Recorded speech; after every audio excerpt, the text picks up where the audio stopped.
wange. Simfrozo Kinda, Ramogi TV.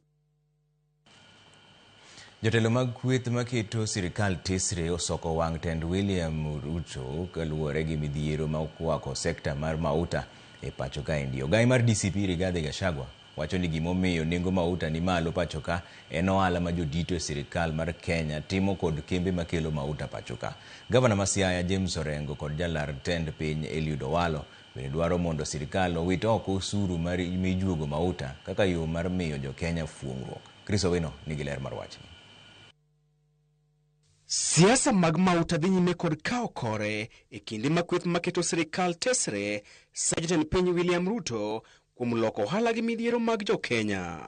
Kao loso kowuok e piny Ingereza, ogai ma DCP Rigathi Gachagua owuok tung'uso kod William Ruto ka olieko nengo mauta ni malo pacho kae kalure kod ohala ma William Ruto timo kod kembe mag uso mauta. The real issue that faces our country in matters fuel is conflict of interest and state capture.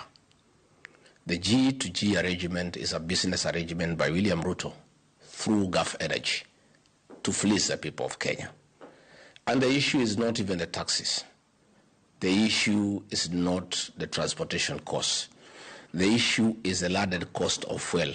Mopogore gi osuru mathoth ma ijuogo mauta pacho kae, e gino ma wachore ni ema medo malo nengo mauta pacho kae kipimo kod pinje mag libamba. Gachagua wacho nengo mauta biro madok piny pacho kae ka Ruto oweyo goyo ohala kod kembe makamago. Piny owacho osebedo ka tudo medruok e nengo mauta gi lweny madhi nyime kind piny Amerika kod Iran. Kata kamano, kaluwore kod Gachagua, onge adiera e wachno nikech mauta ma pacho kae okuoge e piny Iran kata kalo e State of Hormuz ka oleron mauta magwa wuok e piny Saudi Arabia. Our fuel does not come from Iran. It doesn't go through the Strait of Hormuz.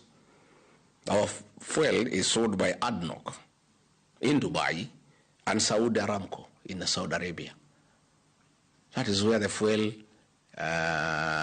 is processed, and therefore this story that we are having a challenge because of the Strait of Hormuz is hot air. Korka korgi, Governor Masia James Orengo, kod jalar tend piny e yiero mabiro Eliud Owalo onyiso sirikal mondo wit oko osuru mathoth ma ijuogo mauta kaka yo mar miyo jo Kenya fuong'ruok. 8% value added tax on fuel products significantly contributes to high pump prices, and I propose the reduction or complete scrapping of this VAT.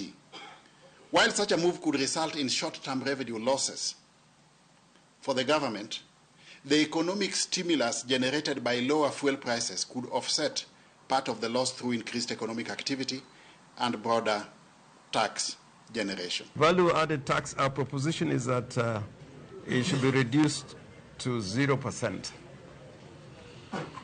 That is tax on levy on fuel. Fuel levy to be reduced by Kenya shillings 7.